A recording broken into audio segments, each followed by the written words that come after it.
Welcome to the Biz Bash podcast, where we make biz strategy a piece of cake. I'm Elizabeth. And I'm Cami, but you might know us better as Eliza Ann Calligraphy and Cami Monet. We want to help you, our fellow stationers, artists, and calligraphers, confidently build a profitable and personality-driven creative biz. We're here to share our honest-to-goodness advice and actionable strategies for ambitious artists. So put on your party hat, quit being a procrastinator gator, and let's get this party started. Hello, all you beautiful people out there. Welcome back to the Biz Birthday Bash podcast. It's going to be another fabuloso episode. We are talking with a wonderful guest today, Valerie Freeman of Betty Lou Paperie. She is amazing. We are a little bit fangirling right now. She's just been doing so much cool stuff in the industry, and we're like, well, we have to have her on. So let me tell you a little bit about Valerie before we get started. So Valerie is from Fairhope, Alabama. She has served over 7,000 clients, good Lord, worldwide through her wedding stationery business, Betty Lou Paperie, and has been featured in places like Brides and Martha Stewart weddings.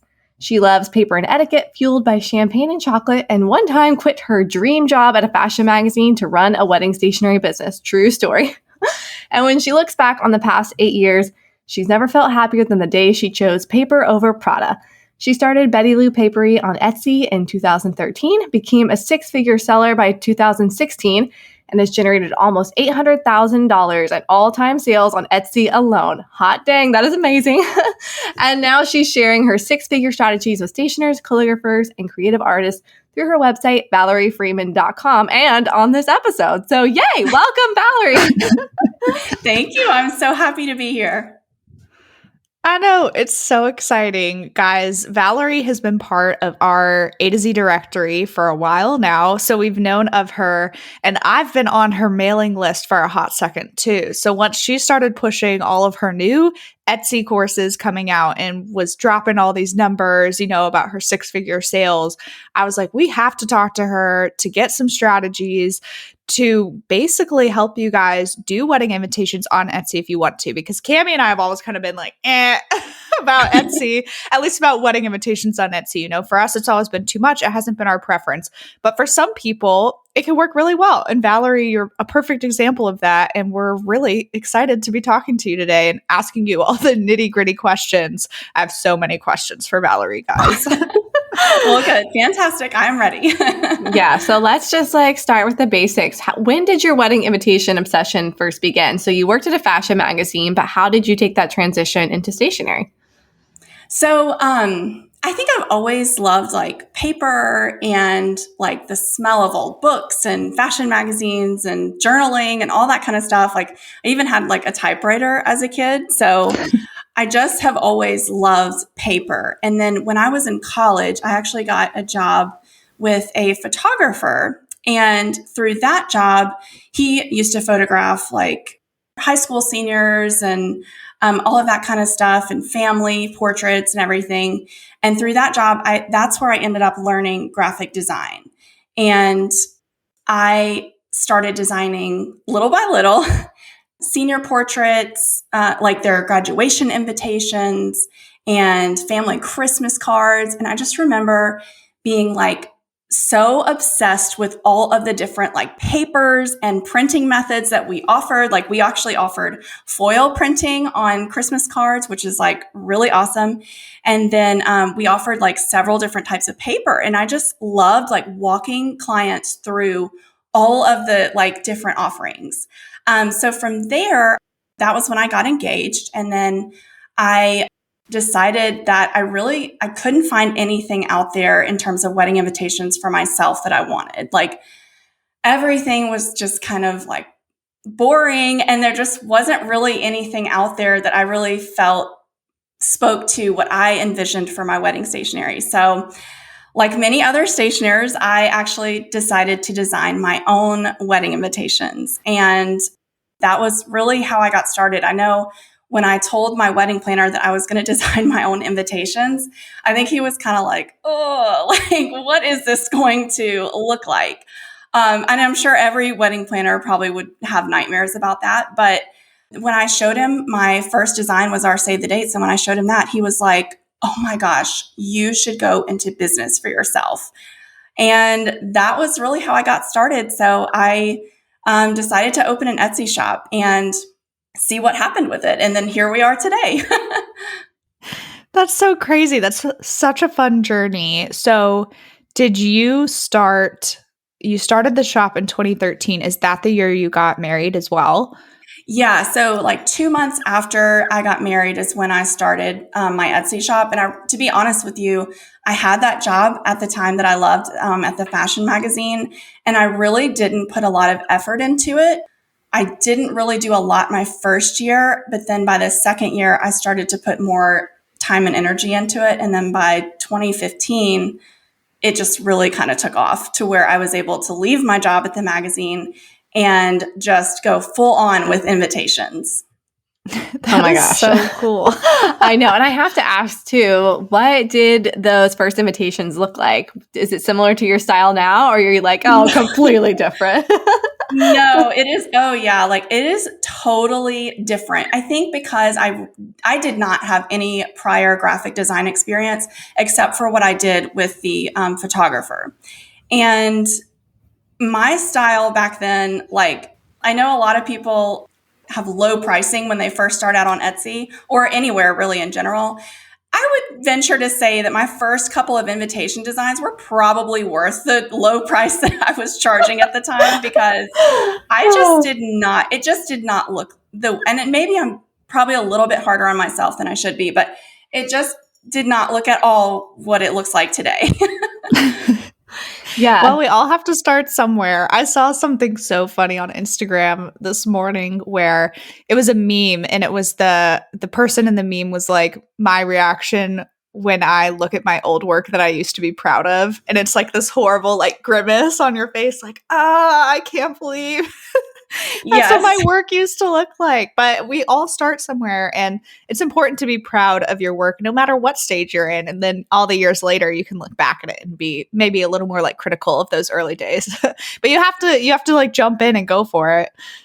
Yeah, for sure. Yeah. And I'm glad, like, if I hadn't have gone for it, I don't know where I would be today. I would definitely be probably working for someone else instead of working for myself. So yeah, I am glad that I just went for it, and I didn't care. Like, I mean, of course I cared. Like I tried my best to make them look, amazing. But yeah, when I first started, I was designing invitations in Photoshop. So listen, that's where I still design invitations. Okay. Oh, so yeah. watch yourself. But professional people design in Illustrator, Cami. Well, I mean, I actually don't use Illustrator either. I actually use InDesign because that's what I. Okay. Wow. Yeah. So is that what you use at the magazine, right? InDesign. Yeah. For the magazine, we use InDesign, and so it was just kind of easy to make the transition between Photoshop to InDesign. Illustrator still freaks me out. I don't like getting an Illustrator. That's so funny because in InDesign, I can like barely figure out how to move things around. So everyone speaks their own Adobe language, right? It's just proof. We have 3 people right here, guys, who've done this professionally for a while. We all use a different design program as our favorite. So getting into Adobe should not scare you. Valerie, I wanted to ask too. So you got married, started the business. A year later was kind of when you were like, okay, I'm going to go full time. What did your conversations with your husband look like for all of this? And with your family and friends, were people really encouraging? Were they like, you're crazy for doing it? What were the reactions there? Well, my husband was really encouraging. I mean, when I was at the point to where I decided that I wanted to go full time, I was already making a sustainable income, more of an income than I was with my actual full time job at the time. So my husband was just like, like you're paying yourself better than what you're making at your full-time job. So, it was just kind of a natural decision. And yeah, like my friends have always been, thankfully, my biggest cheerleaders. And of course, my mom too. So yeah, nobody really thought that it was crazy. Everybody was like really supportive and just encouraged me to just move forward and, go for it.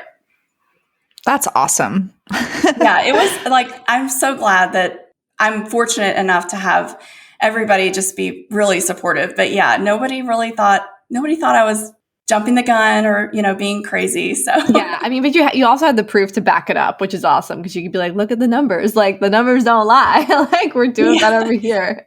Think if my time was fully dedicated. Yes. Yeah. The funny story is that, so my husband really thought that it was just going to be a hobby at first. And I kind of did too. I just thought, hey, I like paper. Why not start selling, invitations on Etsy? I enjoy doing it. And so my second year of business was 2014. And that was when I started to take things seriously. And by the end of the year, I took things seriously between September and December of that year. And I started making Christmas cards. And by the end of that year, I made $8,000. And I kept asking my husband, I was like, what do I need to do for taxes? How do I get things set up? And he was like, oh, don't worry about that. We'll just get it taken care of. I hadn't told him how much money I had made from my Etsy shop. I just kind of thought, he knew I guess I thought he had, just magically knew how much I was making. But when we got to tax season, he was like, oh my gosh, you made $8,000 last year. He was like, we have to do we had to get a separate bank account. And it was just kind of a big shock. And for both of us, I guess. So. Right. Because a lot of people ask that question, right? Of when should I make this official? And technically, I think the IRS says that when you're making more than $600, it's that low, I guess, more than $600 from one specific endeavor or commitment, that's supposed to that's when you're really supposed to start paying attention and doing things. And people are like, $600, that's such a low threshold. Maybe to some people, they think that's high, but in reality, when you come to your husband, you're like, oh yeah, I did $8,000 in a few months. He's like, what? Yeah. Neither one of us really expected that at all, just from selling Christmas cards. So, and They weren't even printed Christmas cards. They were printable PDFs. So I was actually making a lot of sales, just offering through a printable file. So, oh my gosh, that is so your insane. Margins were good. Yeah, they were actually pretty good. I mean, especially to just first starting out. I knew sort of that market of Christmas cards. I don't really sell them anymore, but I knew what I could charge for a PDF at that point. So right. I knew what they were paying to have them printed through their photographer. So I knew what I could charge for a printable file. Coming in with the insider knowledge. Oh my gosh. So just a little bit. So Etsy was really working for you from the beginning. So it was probably why would I leave this platform? This is going off. So can you tell us why you stuck with Etsy? Because people do have really mixed feelings about Etsy, as I'm sure you hear all the time. So tell us why you still really love it. So yes, people do have a lot of reservations in the creative industry about Etsy. And I love it because for me, it's social media for your business. When it's kind of like Instagram, I would say, but when people come to Etsy, they are not looking to be entertained. They are not looking for information about how to do something. They are looking for a specific product that they want to buy. And so for me, even if you don't want to be on Etsy, it can still be a very profitable second revenue stream for your business. Obviously, for me, it's really my main source of income now. But it really is for me, just a better place than Instagram to promote your services. Instagram is a really great place to connect with buyers and build that know, trust factor. But Etsy is a great place to sell your products and to make that instant gratification of being able to have someone buy your products and fall in love with your brand right from the get-go. Yeah, exactly. I mean, Etsy is, there's a built-in audience of people who are I'm here to buy something. So I love Etsy, but I know people with wedding invitations specifically can be wait, how do you manage the custom process of it? Or are the buyers actually not as good clients on Etsy? Because you kind of hear the horror stories that they're just looking for cheap things. So how do you kind of deal with that process? So I think in terms of battling that myth of Etsy shoppers are only looking for a bargain or Etsy shoppers are kind of a nightmare, you're going to get that whether you're selling on Etsy or selling online. I know a lot of other stationers who don't sell on Etsy and they just sell on their website or like in person through wedding planners. And they still have those same horror stories and they still have those same people who are looking for a bargain. The thing about Etsy is that, and the thing about really selling anywhere online is that there are two types of buyers. There are always going to be people looking for a bargain online, anywhere that you sell. But then there are people who are looking for something unique and something that they can't find anywhere else, and they are willing to pay anything to get it. And so when it comes to Etsy, you have those same two types of shoppers. But Etsy really focuses on do-it-yourself shoppers and people who are looking for handmade items. So when you're building your business on Etsy, if you're scared to get started on Etsy, you need to figure out what type of buyer you want to attract. Do you want to attract people who are do-it-yourself brides and they just want a template? Or do you want to target their handmade audience? Because if you're wanting to target their handmade audience, you can sell your good products and services for way more money than you can with do-it-yourself. And secondly, if you are wanting to target the handmade buyers, you also want to add something about your stationery should feel handmade or personalized. And I think in general, wedding invitations is a very custom process, even if you're just selling semi-custom invitations on Etsy. But, if you can offer things like letterpress invitations or foil invitations or adding ribbon or wax seals, like anything that you can do to give your invitations that handmade feel, that is where you are going to find your special niche on Etsy and be able to charge more for your products and services. These are such good answers. I know. I'm like, wow. Thank you. Yeah, what a cool mentality shift too, because when you said the thing of those two types of customers exist anywhere and everywhere, I was like, oh, I guess I didn't think of that way. I guess for some reason I just pin it on Etsy, but I've had horrible experiences with people who have come through my website, or Cami gave me a referral earlier this year, which was so nice. And then they ended up firing me later. And those people did not come through Etsy. It's just because I wasn't the right fit on many different levels, but it's not only something you come across on Etsy. So I'm glad that you said that for our listeners. Well, also too, I think the reason that it comes from the reason people feel that way on Etsy is because Etsy does have such a huge audience of people that you're going to be dealing with more people.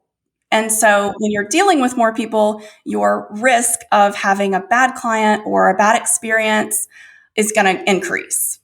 Yes. Yeah. I mean, that's so true. Oh my gosh. I'm sorry. My cat just snorted and it scared me. Okay. Sorry. I wanted to ask too more about the nitty gritty process of it, because I think people can get hung up on that with Etsy, with invitations. Are you basically having them purchase one invitation that kind of gets them locked into your process, or is it a 50% retainer upfront through Etsy, and how do you manage all that information? I'm just so curious how, are you taking them off Etsy? This was 8 questions in one, but No, yeah. So I do end up, of course, taking them off of Etsy because I just don't feel like Etsy Messenger is a great place to be sending proofs. I mean, I guess it could work, but for me, I like to do everything through email. And so I'll send them an email of their proofs, within a couple of days with all their information. But yeah, so in terms of taking payment, you could do it 2 ways, and it really depends on your process. You could have it set up to where they pay a deposit, 50% deposit to get started. Or the way I do it currently is that they pay for everything up front. So I only sell semi-custom invitations. So it just makes it a lot easier in terms of the personalization process on Etsy. So what they do is they'll actually select, I need 100 invitations and I want to add envelope addressing, and that's what I need. And then they check out, and then I'll email them from there their proofs of all their stationery. So yeah, in terms of payment, I think you can do it a couple of different ways. For me, I like to set it up to where they can buy immediately because I don't want to lose the sale. I don't want them to be asking questions like, okay, well, I'm paying this, $500 deposit, but what do I get with it? So for me, I want them to know up front, like, hey, here's the total cost of everything that you have. And here's what we're going to do moving forward when you get your, once you make your payment. Yeah, I think that's smart too, because I feel like the Etsy customer, I know we keep ragging on the Etsy customer, but sometimes they can get confused, be like, oh, I paid $500. That's the full thing, right? And you're like, no, that was actually just a deposit. And they're like, what the heck? I thought it was the whole thing. So I think that was a good move on your part, to just be like, no, you pay it all up front. That's what you're getting. Like, there are no, hidden payments or something like that where it could be confusing for them. Yes. Yeah, definitely. Etsy doesn't really make the buying process for invitations very easy because you can only have a couple of different variants. And when I say variants, I mean your quantity and then how much it cost. And I think you can only have 2. So yeah, it's definitely a more difficult process to order on Etsy than it is to order on my website. But I just have to kind of work with what Etsy gives me and make it the best. Yeah. So you'd have a separate listing then for if they wanted to add envelope addressing. Do they have to go to a different listing, or is that one of your variables in the main listing? And then wax seals are a separate listing. I'm assuming they might have to put a few different things in their cart if they're coming off Etsy. Yeah. So I used to do it that way, actually, where they could just add on stuff separately. But I found out that when they're going to a separate listing to add different things, I lose them. And they're just overwhelmed and they don't want to add all these different items through Etsy to their cart. So the way I have it now is you go and you select the number of invitations you want and whether or not you want a details card with it or an RSVP. So let's say the first drop-down menu is you want 100 invitations with an RSVP and a details card. And then the next variant I have is where you can add envelope addressing, envelope liners, or both. And then in terms of additional accessories, I actually have my listings sort of separated out, where if you just want an invitation and an RSVP card, you can purchase from this one particular listing. Or if you want an invitation that has a vellum wrap and a wax seal, you can purchase from this other different listing in my Etsy shop. So it's basically each style of invitation, if that makes sense, is separated out.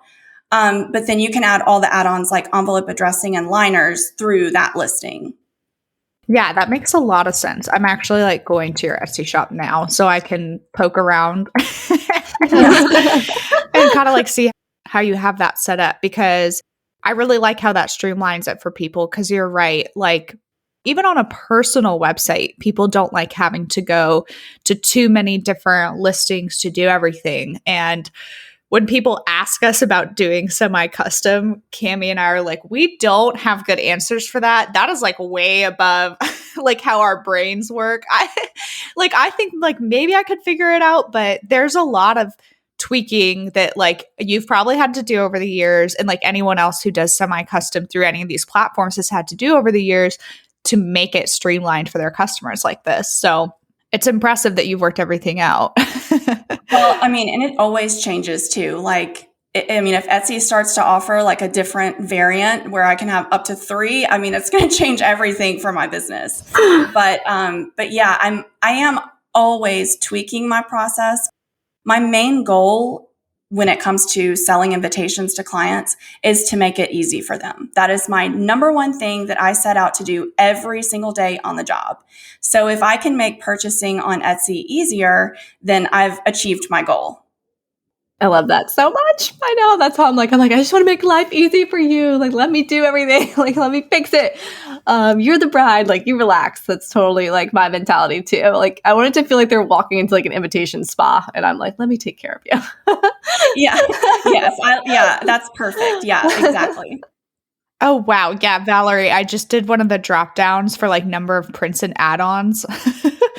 This is crazy because you're 25, 50, 75, 100, but then with every variant underneath that. that's like a commitment. Do you just like duplicate your listings then so you don't have to do that a million times? No. Okay. So I used to do that, but there is actually this thing called Get Vela, and it's VELA. Yes. Okay. And that it's like a, I don't know what you would call it, like a management system, I guess, for all of your products. Okay. But you can bulk edit your listings on Etsy. And so I created like a pricing profile is what they call it, where I add all of the different prices and variants, and I save that profile, and then I can click on all of the listings that I have on Etsy within GetVela and update the pricing for those listings. So nice. yeah, otherwise it would be, I used to do it that way, and it was very time consuming. I never wanted to update my pricing because I was like, oh my gosh, like this is too much. Again. So yeah. That's awesome. That's such a smart little tool. So Get Vela, you said? Yes. And it's completely free currently. So yeah, I wish they had it for Squarespace, because technically I'm duplicating all my listings in Squarespace and it's kind of tough. Yeah. So Squarespace then for the invitations, I'm assuming that that's just a little easier over Shopify. Is that where you had chosen that for like the semi-custom suite? Yeah, so I started with Squarespace just because I think I started that in 2017 or 2016. But for me, Squarespace was just easier than Shopify in terms of like the back end. And plus, I knew that Squarespace has really good SEO. I don't actually know about Shopify. I don't know if they offer like all these different SEO tips and things that like Squarespace does. But I knew that was very important to me because I wanted to blog and educate my clients. And so I went with Squarespace, not really because of the e-commerce platform that they have, because honestly, that's not great. But I went with it because I knew I could drive traffic to my website through Google and through like Google search and things like that. Yep. The blogging's much easier on Squarespace than Shopify. That's why Cami writes one blog a year. I don't even do that anymore. We don't have time for that. I know. Shopify is like, okay, you're going to DIY everything. Have fun. Squarespace is like, drag and drop this beautiful element. You're like, oh, you're a designer. Like, it makes it so easy. No, it definitely makes you feel very professional. I know. I'm like, look at this thing I made. Shopify is like, haha, hope you know code. Okay. Oh my gosh. Okay, so back to Etsy real quick too. I know a lot of sellers always have the fear of like the branding element on Etsy. Like, oh, I got this on Etsy. Like, where are your invitations from? Etsy. And they kind of leave out the maker. So how do you combat that with branding with your clients? And should people be afraid of that? So I'm actually really, really glad that you brought this up, because I was looking at my stats this morning, and I get the majority of my traffic through direct traffic on my Etsy shop. That means that somebody has typed me into Google, or they've either typed me into the Etsy search bar, like my specific shop name, and they have found me. So I actually, even though I do really well on Pinterest, I don't get most of my traffic from there. So I also get a lot of clients who are referred to me. So I think, and I know that that's a very scary thing. I'm not going to lie and say, oh, like all of my customers remember me, because that's not true. Some of them do think of me as the Etsy girl. But when they, I do get a lot of clients who are referred to me. And I think when you personalize the process, and wedding invitations is highly personable. You're working directly with the client, whether you sell semi-custom or completely custom, you're working directly with them to make something that they want and love, and something that they deeply care about. And so you do work very closely with the client for a couple of weeks, at least, with wedding invitations. Now, I do also sell other products. And for my other products, like I sell return address stamps, and I also sell social stationery like monogrammed note cards. And through those, I really just make sure that my packaging is key. I want to put a handwritten note in every single order. I want to put a little promotional card that says, hey, like, here's all the stuff that I sell, and here's where you can find me on Instagram or Pinterest. And then I just want to make sure that like even the packaging tape has Betty Lou Paperie on it. Like I don't mention any sort of Etsy references. I put a link to my website in all of my packaging. So, and I put a business card so that they can contact me if they ever need anything else. So when I'm selling return address stamps, it's not a very personalized process. I mean, I send them a proof and that's it, and they approve it. So when I'm mailing those orders out, I definitely want to make sure that the packaging has all of my branding on it, link to my website, promotional materials, anything else that they can come back and find me. So that's just like one way that you can make it personal, even if you're not selling wedding invitations. Yeah, that's great advice. Because otherwise, there's kind of like this stigma too of, I don't know if you've had people ask you this, Valerie, but it used to always really bug me when I started my business is like, people would be like, how's your Etsy shop? And you're like, actually it's a full-blown business, but thank you very much. I literally hate when people ask me like, oh, so you have an Etsy? And I'm like, I do, but I always just say no because I feel like they're going to be like, oh, that's so cute. You like craft and glue things together all day. And then Alex is like, listen, she's legit. Okay. Because I get like so annoyed by that question. Yeah. So anytime, if anybody ever asks me like what I do, I really don't say, oh, I run an Etsy shop. I always tell them I sell wedding invitations, and I should probably work on my elevator pitch because I sell wedding invitations doesn't really describe exactly. I mean, it is basically what I do, but it's a lot more in depth than just, oh, like, yeah, I just sell invitations. No big deal. But yeah, like, I mean, I would say early on, like, I mean, my friends, they all know what Etsy is, and they haven't really, nobody's ever really like been condescending about it, at least for me. And then when I meet strangers and stuff, I don't say I have an Etsy shop because I don't want to, especially if it's an older person, I don't want to be like, hey, do you know what Etsy is? Like, the internet. Yeah. So it's one of those things where I don't want to get sucked into a conversation where I'm just explaining what Etsy is. I would rather explain what I do for a living. So I just say I sell wedding invitations. Yeah. I actually told a guy I was getting my emissions done yesterday for my car, and he asked me what I do for a living. And I was like, oh boy. I was like, just because I do something that's so different. And I'm like, okay, the car mechanic is literally looking at me like I've sprouted horns from my head when I said that I make custom wedding invitations and I do online education. And he's like, what even is this girl talking about? So it is kind of funny how you have to like learn to market yourself to the average person, if you will, like not saying that he's average by any means, but people who aren't aware of like the scope of work that we do, because sometimes to me it sounds so cheesy when I say it. I'm like, oh, this sounds dumb. I know. I'm just like, how color. can I make it?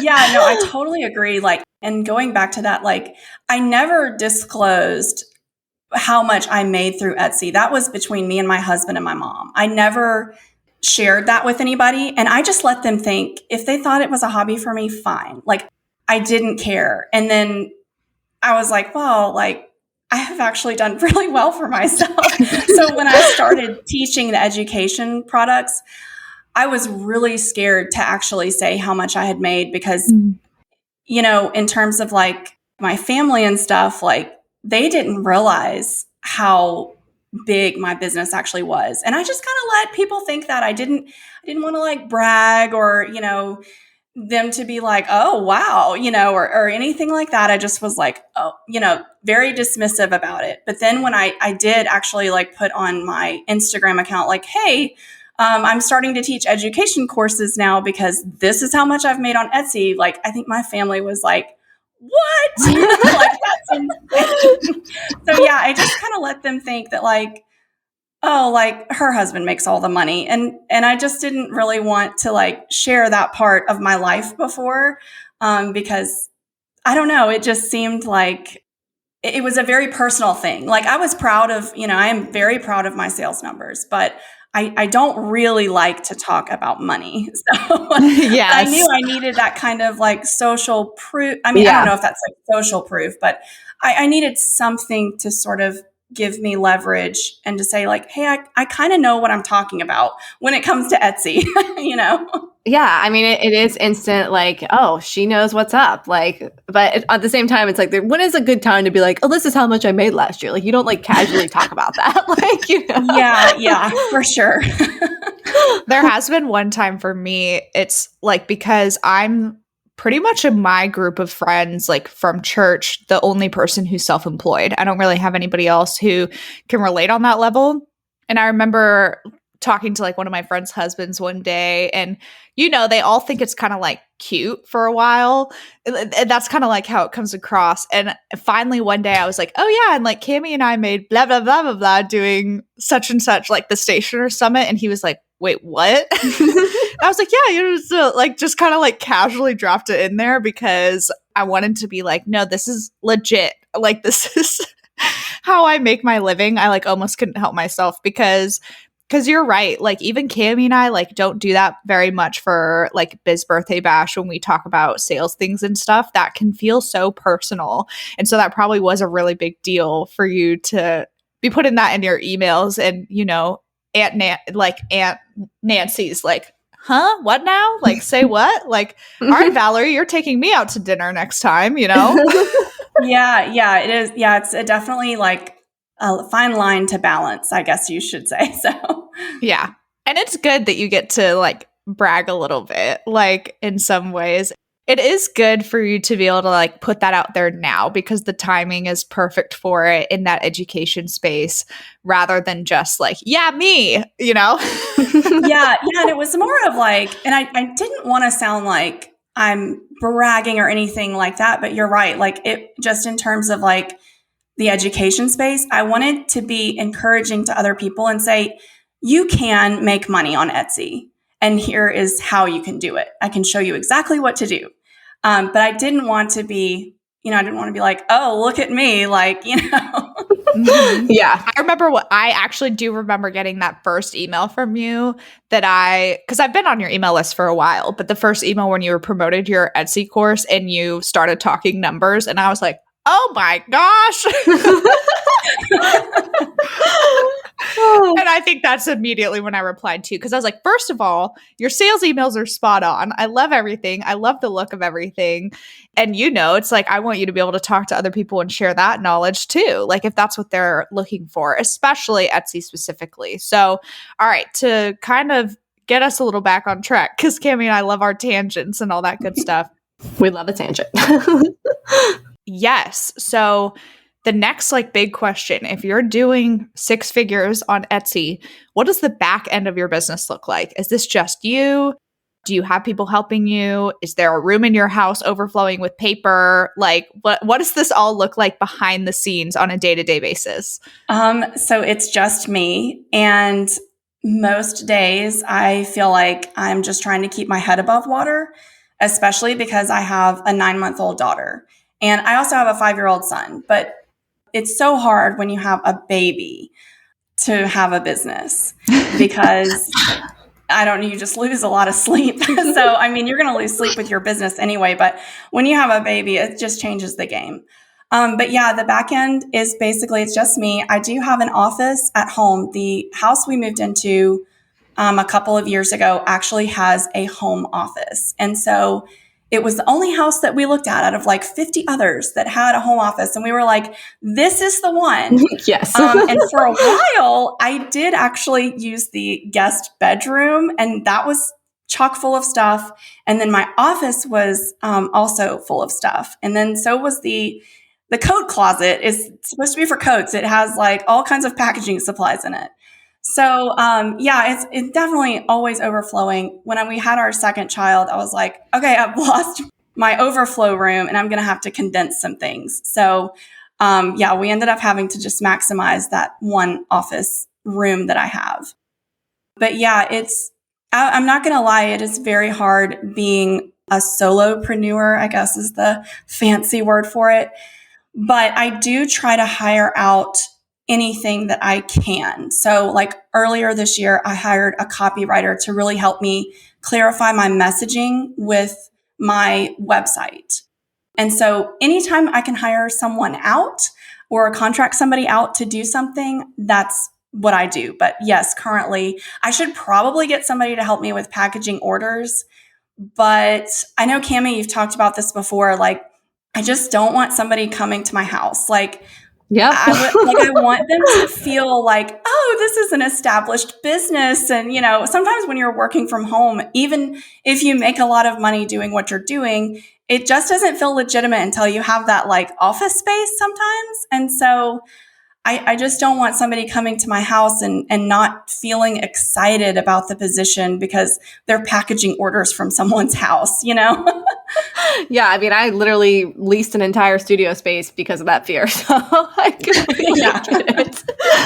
Trust me. Yeah, I wasn't more worried about their feeling of being like, oh, this isn't legit. I was more worried about them feeling like, how can I find anything? Because everything's stashed in guest rooms, in closets. And I'm like, how are they? They're just going to be all over my house? Like, how is this going to work? I was like, that's it. I can't do this. Yeah, no, I don't think they would have any trouble finding stuff. Like, they could just open the coat closet and like everything that they need would fall out. Yeah. So. You're like, it's in the coat closet? And they're like, what? Like, yeah. I mean, the packaging closet. I'm sorry. Yes, exactly. Yeah, it's not the only reason you got the studio, Cammie. I mean, like you said, there are legit things over your entire house. They need to have a home. Yeah. I mean, it's pretty much the biggest reason. So I could finally feel comfortable hiring someone, because that was like the biggest holdup. I'm like, I don't want people at my house. And as my business grows, I'm going to have more and more people over here. How does that work? Like, it just didn't feel like it could scale. So yeah. I'm just ready to get in there. It's all happening. I know. Oh my goodness. We'll see how this goes. So more podcasts. Yeah, I know. Congratulations on that. That's so exciting. I know. I had been begging her for a really long time. When are you going to get a space? When are you going to get a space? And then I stopped because I was like, I'm just like bugging her about it constantly. And Cammie always does things when Cammie's ready to do things. That's how we roll. That's how we roll. I know. I'm the obnoxious friend that's like, have you thought about this? Have you thought about that? And Cammie's like, one thing at a time, like, Elizabeth. Yeah, I got a lot. I'm thinking about everything. Don't worry. Can only do so much. Oh my goodness. But yes. Okay. Where were we? We're getting on a tangent about me. I think we're in question number 7. Number 7. Oh, yes. Okay. So Valerie, obviously all your stuff is beautiful. All your paper is beautiful, but so is your website and branding. So can you tell us more? Did you do that yourself or did you hire that one out? Oh, so I actually did my website myself. And I'm so glad you guys like it. We love it. Because that was, oh my gosh. I feel like I'm always like redoing it and just trying to get it perfect. But my branding is actually one of those things that I hired out. And I used to think that because I was a designer, I had to do everything myself. And I was like, what are people going to think about me and the quality of my work if I have somebody else to do my branding? But I did hire somebody out because I knew that I didn't have the headspace to take weeks really to develop a logo and branding and all of that, everything that goes into that, into my brand and into my business. And so I hired that out to Melissa Yeager, and she just nailed it. Like, I mean, I could not have come up with what she came up with. I don't remember how many weeks the process was, but like, it was just fantastic. Like, she takes her like one client at a time, and she just made it so special and iconic. And when I finally got all of the branding materials, I was just like, oh, like, this is what I was looking for. Like, this is how I want to be presented to the world. And I knew that that was not something that I could come up with without pausing work for like a month or more than a month and just focusing on that. So yeah, I was super excited. That was in 2017. That was one of my biggest investments, and it was so worth it. Do you mind sharing with people what the investment was for that, just so they can have a good idea of hiring out, if you're comfortable? Yeah, no, I think it was like, because I ended up adding a lot of stuff. It started out as maybe $7,000, which is a lot. And I think by the time we got finished, I think it was around 10,000. No, maybe it was a little under 10,000. But Yes, that was a very huge investment, but it was one that I was incredibly proud of. And it was something that needed to be done, especially like as my business was growing. My original logo was literally, I found some artwork on maybe Creative Market or somewhere like that for like $7. And I used that artwork and just typed my name, my business name, and that was what my logo was. And it was fine. It's not like it deterred sales. But anyways, but yeah, like I was just super excited, like to have that to showcase myself to the world. And it was a big investment, but it was definitely worth it. Yeah, because how hard is it to design for yourself? Like, it is like the hardest thing ever to design anything for yourself. So it's like, oh, this other person can take care of that. Like, worth it for sure. Yeah. When I design for myself, I constantly change my mind and I'm like, it's not perfect yet. Like, oh, I don't want that. I want it to look like this. So it was just nice to just not have to think about it and to have somebody else take that off my plate. Yeah, I can say that is well worth it if you find, especially when you find the right person who clearly just brought your vision to life so well. I do think that's appropriate, for like the type of work they're doing. And so all of you guys listening and you're charging $500 for a logo or less, maybe think about redoing your pricing a little bit, especially depending on the type of person you're trying to cater to and the type of services you're offering and things like that, especially as you continue to get better. So I know that my branding and website investment was around $12,000, I think, by the time that we ended all of that. So that sounds about right to me. And like you waited, you didn't do this from the very beginning. You waited a few years until you knew kind of like who you were and where you were as a business. And then you're like, okay, I can make this investment. And this look, that's going to last you a very long time. I don't see why you would need to change it, to be honest. It's so nice. Yes, exactly. Yeah, she nailed it. It was so iconic and timeless. And that was something I was looking forward to. Mm-hmm. It's really amazing. And well done on like doing your own site and everything. Thank you. Yeah, it's really, really incredible. For styling all your photos and stuff as well, is that also something that you like having the creative control over?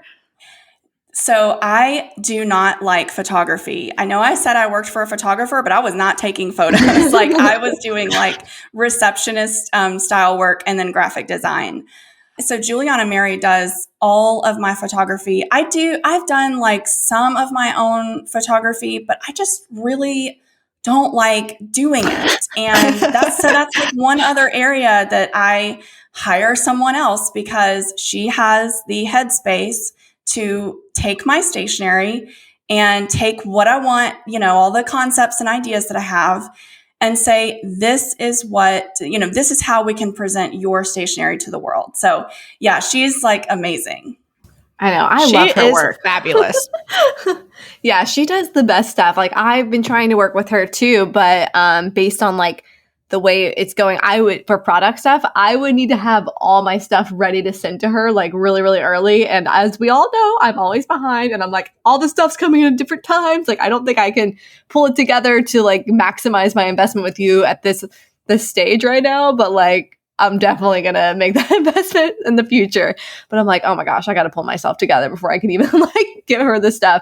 Because, it is like mailing her everything. And with invitations, you typically have everything ready. But with my products, I'm just a hot mess. So yeah, I didn't quite have I know when I first started working with her, she just, I only had her do mock-ups because I was like you, like I just didn't have everything ready. And I was trying to like rebrand my business in terms of like my style and aesthetic for invitations.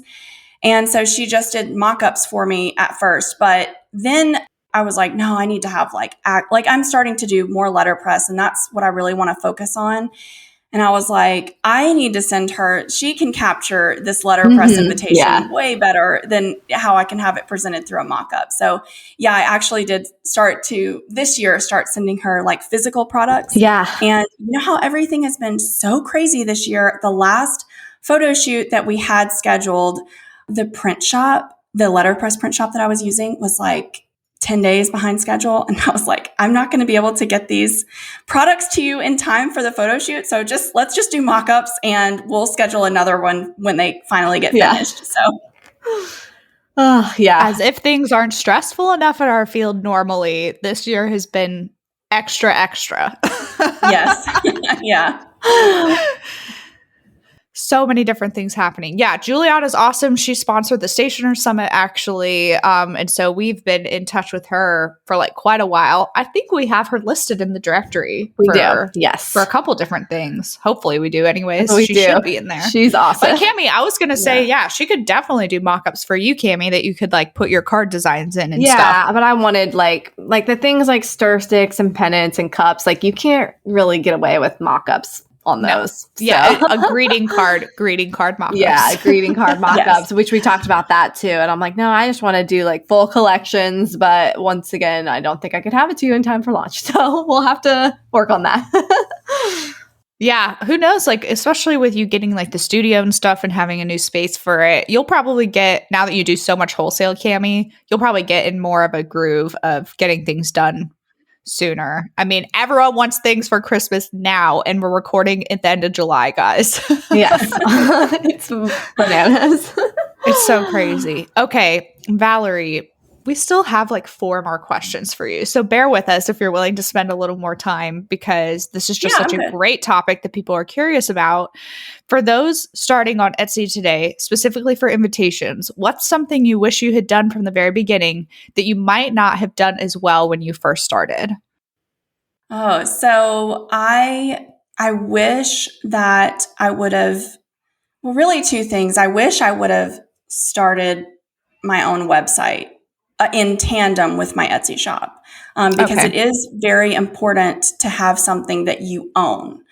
So if Etsy closes down tomorrow, which I don't think is going to happen, but it is important to have something that you own in your own personal space on the internet. Even if your shop link goes directly to your Etsy shop, you still have that domain name. So I wish I would have done that in the beginning, because I could have built a better following for myself. And if you don't have the capacity or the time to build a website, I wish I could have started an email list. And I have an email list now. I get tons of email signups through my website. And that has been really great in building up my audience and building up my following, and then getting more clients through my own personal website. So I know a lot of stationers probably may not even think about having an email list. I didn't think I needed one, because a lot of times we just work with clients one time. I mean, that's the goal, is for them to only get married once. But you can still build your following, especially if you expand your product line. So yeah, either an email list or a website, either one of those. Yeah, it's really easy to make lead pages for an email list. So if you use Flowdesk, they can have a lead page that you can kind of add your branding and your look and everything, which is a great substitute for, if you don't have the capability for a full site, like you said. Right. Yeah, we love email lists. Oh yeah, and we love Flowdesk so much. It's the best. Yeah, that's such a good tip, because I wish I had kind of done that too. I feel like I did, but I didn't really push it, and now it's like, get on the email list like as much as possible. Oh my gosh, yes. Okay, so obviously now you're doing educational stuff. We've kind of talked about that a little bit, but can you just tell our audience more about what type of resources and courses you offer so they can go learn from you? We just want you to pitch yourself. Tell us all the things. Oh, yes. Like I want to tell people everything, because I want them to have what I wish that I could have had when I first started. And that is like a best friend to sit there and tell you, here's what you need to do, and here's the next step. And I always say, if I could start my business over again, I would not start from scratch. I would start from strategy, because I feel like, and we all do as business owners, we're just kind of doing all of these trial and error tactics. And sometimes they work, and sometimes they don't. The ones that don't work end up being a monumental waste of time. And time as a solopreneur is so precious, especially if you're juggling motherhood or a second job or just having a social life in general.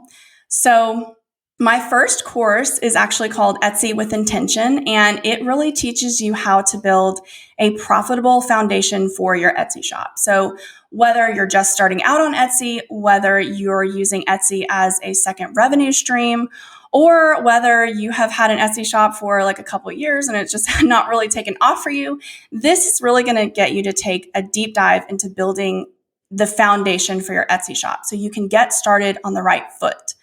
And then the next course that I'm actually working on right now is called the Etsy Accelerator.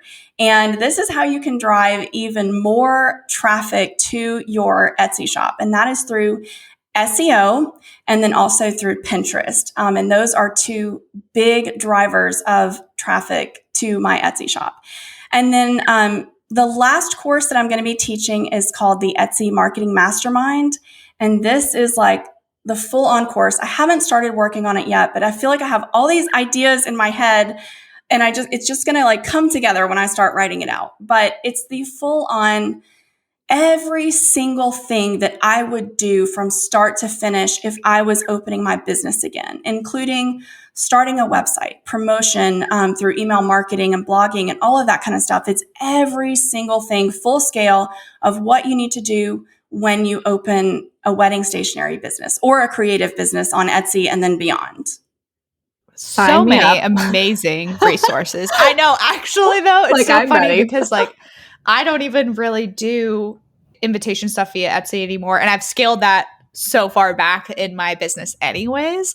But I still, when I saw Valerie's courses, I was like, I want them all. I know. It doesn't even make sense for me, but I wanted all of them. Another little side tangent real quick. Every time you've said Etsy Accelerator, like anytime I've seen that in my head, I just visualize this roller coaster called the Etsy Accelerator. And I'm like, I want to go on that roller coaster so bad. And it's like, you gotta like dodge client review or like bad reviews. And it's like, oh, but order ship late. And you like go down a loop-de-loop. Like I can just like, in my head, that's what I see. Yeah, well, Etsy can be a little bit of a roller coaster. So. Like, yes, the Etsy Accelerator, the fastest roller coaster in the world with so many turns. You don't even know what's happening. Like, yep, you never know what's going to happen next. I know. Speaking of that, did you see where they just introduced star sellers? What is this? What are we doing here? Like, oh my God. What? I'm sorry. Hello. Can someone explain what is happening? So I am not a star seller. I'm not a star seller either. I'm like, come on. So I did some reading about that yesterday because I was like, what? People are mad. I know. What is this? Star seller is basically that you have a 95% above in 3 areas. You reply back to customer or Etsy messages within 24 hours. You have 5-star reviews 95% of the time. And then the third one is you fulfill orders, you ship orders on time 95% of the time. So I definitely have all the 5-star reviews. That is not something I struggle with. Yeah, like I have not had even a 4-star review in years. But in terms of Etsy messages, I don't work on the weekends. I can't reply to you on Sunday when I'm with both my kids. And I'm trying to balance and figure out, life as a business owner and a mom, and it's already hard. So, and then, wedding season this year is like crazy. So I don't respond on the weekends. That's my space. And the other thing is because I do a lot of custom work, like in terms of, I guess it's semi-custom stationery, but it's still sort of custom. Sometimes I work with clients for like 4 weeks on an invitation and they're okay. They're not in a hurry. They're not in a rush. And I can't print out their shipping label. For me, that just doesn't work for me because I need to know that that their invitation is still being prepared. It's like a little management system for me to be able to look at my Etsy orders and say, oh, like these are the people that are in progress right now. So because of that, like I think I have like an 86% rating on shipping on time. But it's not like clients are mad at me because I have 5-star reviews.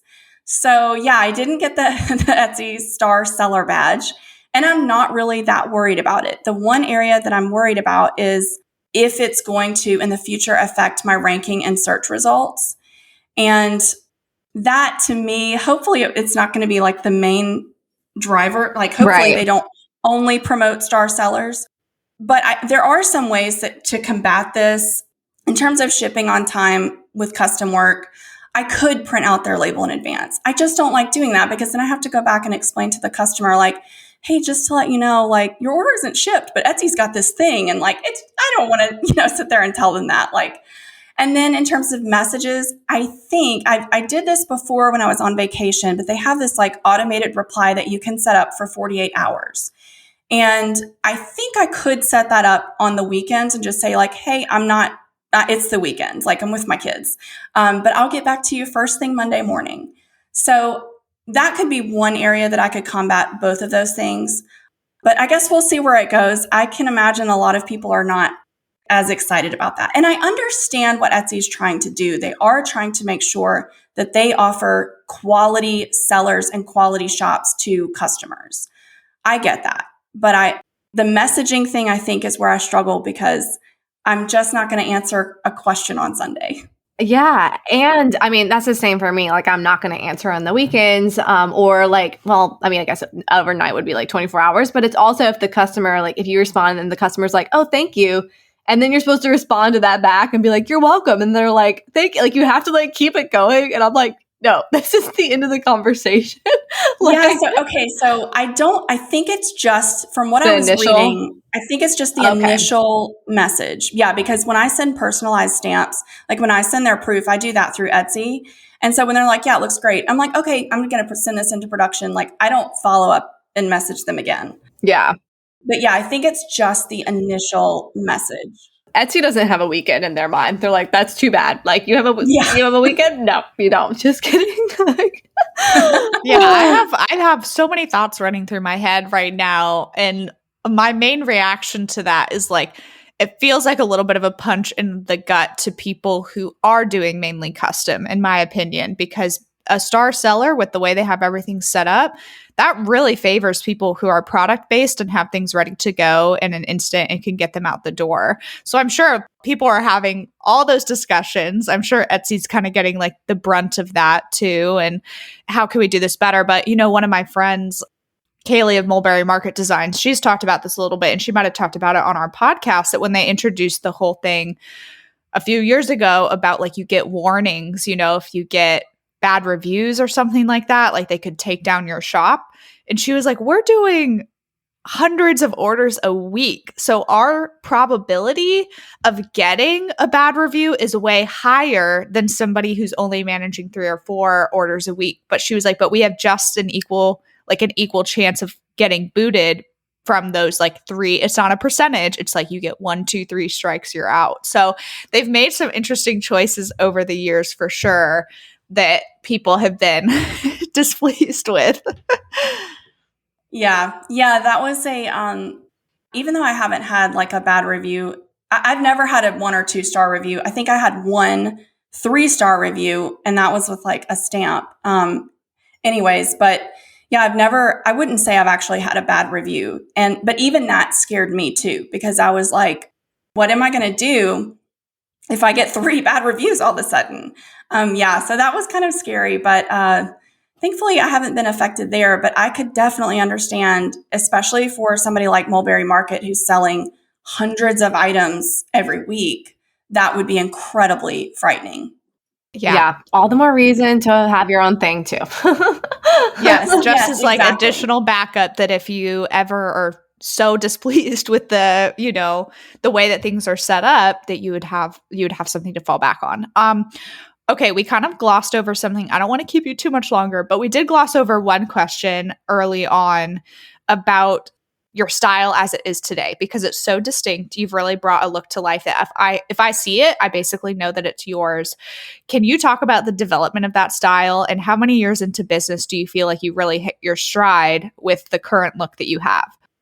Yeah, so when I first started, I used to sell floral wedding invitations, and I'm not even sure why I picked that, because that is not my style at all. Like, I like very simple and classic and clean designs. I love typography, and that's what I want to shine in my stationery.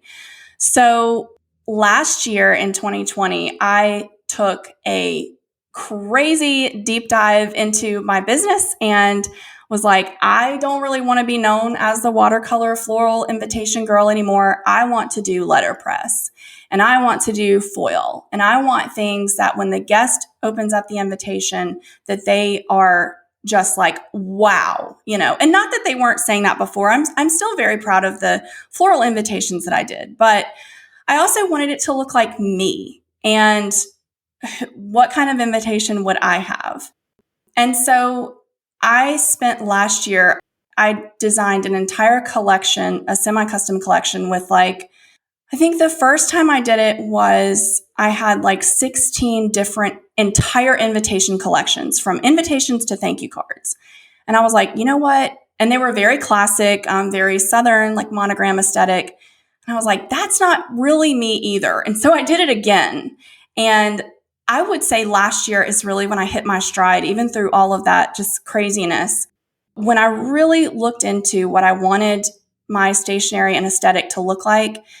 I wanted it to feel artful and like a book, like a little storybook. I wanted it to have little vintage touches, and I wanted it to be a little bit luxurious. And so I haven't even really released all of the stationery that I did, just because I haven't had a second to breathe this year. But when I started designing those invitations, I called it my 2022 collection, because I knew it was going to take me that long to really nail down how I wanted it to look and how I wanted it to be presented. And so, even the stuff I have on my website right now isn't that whole complete collection. So hopefully next year I can get, the rest of the stationery as I had intended, up on the website. But yeah, that's really, I loved using pieces of the vintage artwork from books. And then I love typography. And I just wanted everything to be letterpressed and special. Even if it's classic, I wanted it to be able to be accessorized and feel unique when the customer gets it. Yeah, it really does. It really is amazing. I can't wait to see the rest of the designs. And that goes back to the whole good things take time, right? That you started that and you're like, this is probably not going to come to fruition, at least the way I really want it to, until 2022. But that's a great transition into kind of our last questions of the episode, just to get things wrapped up here. We're curious about how COVID changed your wedding invitation business, if at all. So if you can talk about that a little bit. And then what do you hope to accomplish by the end of this year? What is the rest of 2021 looking like for you? Okay, so I'll answer the second question first, because I actually accomplished both goals that I had for this year early on. I did not make, last year when I was planning out what I wanted this year to look like, I didn't make a lot of plans. I had two big goals, and one of them was to start the education resources for creatives. And I did that, even though, I haven't developed all my courses yet. I'm getting started. And the second thing was to hire a copywriter. And I actually ended up working with Ashlyn Wrights. I knew that my website needed to feel more conversational. And that was one of those times where I just didn't have the headspace to think about that. So that was one of my goals. And I did that early on this year, and it was intense. I wanted a nap after I got done with that process, because I thought so much about everything. But yeah, so I was able to complete that early on and get all of my new copy installed on my website. So thankfully I've accomplished my two goals for this year. And then aside from that, raising the children. So, but in terms of COVID, I mean, COVID, I don't feel like people talked about this enough in the creative industry or especially in the wedding stationery industry, as to how everybody wanted us to pivot. At that point, everybody was like, well, if you're selling stationery, what else can you do? I didn't want to do anything else. And it was really hard last year to see other creatives and stationers, and they're talking, they still had the energy to talk about their stationery even during COVID. And I did not feel that same energy about stationery last year, because I knew I couldn't predict to my clients whether or not they were going to get married in the next 6 months, or whether or not their wedding was going to happen and or not happen, and they were going to have to reorder invitations again. So, I don't feel like a lot of people, I could probably do a whole episode on that, but I just don't feel like a lot of people talked about how challenging it was. And I also didn't want to be the one to like get on Instagram and like bring everybody down a notch. Like I would be like, hey, like you might be having fun over there, but like after you get done with my story, you're going to need an antidepressant, like I didn't want to be that person. So I knew I didn't want to do anything else than wedding invitations. And I knew that we were going to get out of it.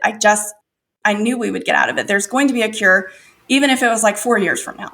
So, I really didn't do anything. I did start to sell social stationery last year, so monogrammed note cards, but even that was like wedding oriented.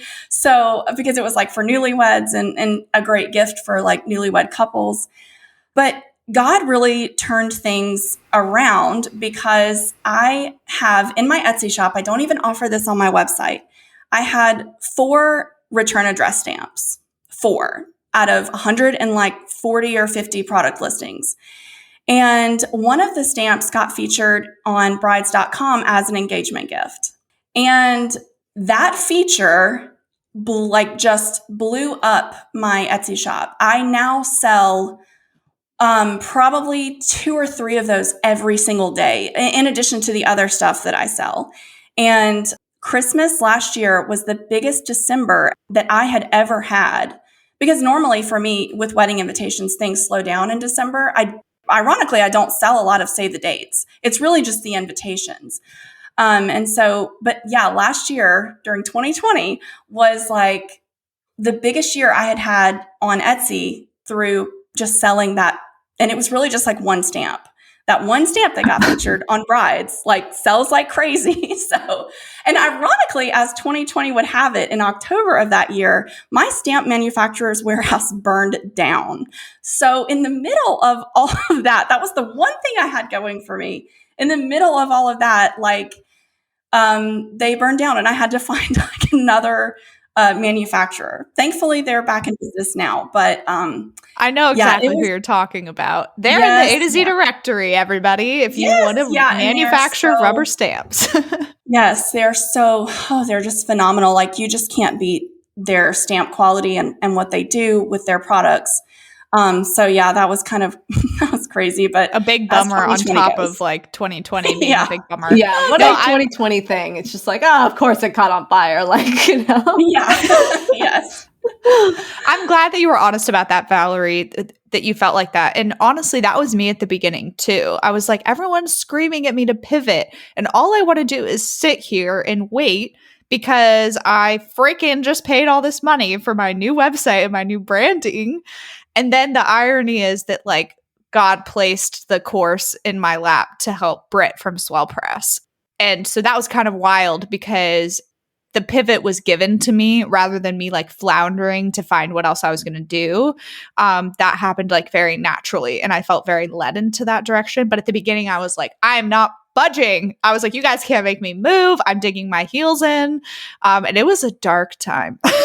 Yes. Yeah. Yeah. And I know you've talked about that before on the podcast, but I think you're probably the only person that and I know people don't want to get on Instagram and make people cry about how awful their life is. Like, you want to be entertained when you're on Instagram, but yeah, like it was definitely challenging. Yeah, that's why Cammie and I joke about the popsicle story all the time because I was at her house in June and she was like, Elizabeth, for the love of God, please eat a popsicle. And I was like, I can't. Nothing phases me. I'm just like unstoppable. Like, I'm like, it's fine. Like, I'm the annoying person who is always having a good time. I'm that person.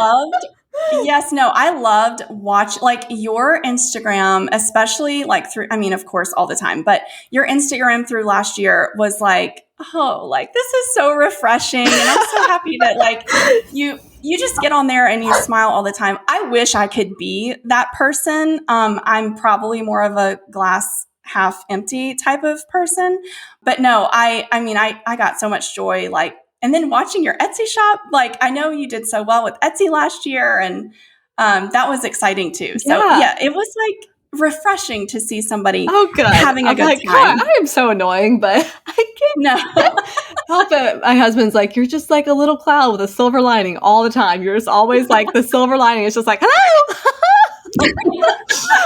There was one morning that she called me. It was probably like 9 a.m. So I'm still doing my morning routine and waking up. And I was like in my bathroom upstairs and I pick up the phone and she's like, ah! Like, and I was like, oh my God, please like lower your voice. I was like, I love you so much. I was like, I'm just not awake enough yet. I was like, let's just simmer down. But no, I love that about Cammie so much. I mean, I really do. So Valerie, I think we might have set a record today for episode length, but we just had so many good things to talk about. And so thank you for dedicating extra time with us, especially between the craziness of your business, your 2 kids, your courses, all the things that you're doing. So I'm going to let Cammie kind of wrap up our episode here and do the final housekeeping before we say bye. Yeah, but first, Valerie, can you tell everyone where they can find you? Yeah, so my stationery is at BettyLouPaperie.com. And then my education resources are at ValerieFreeman.com.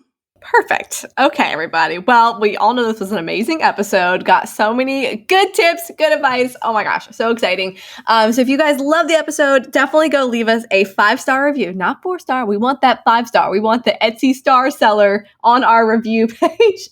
So go leave a review. Make sure you do it. It's not that hard. Just do it. And then of course, if you have more questions for us, just go to bizbirthdaybash.com/Q&Cake.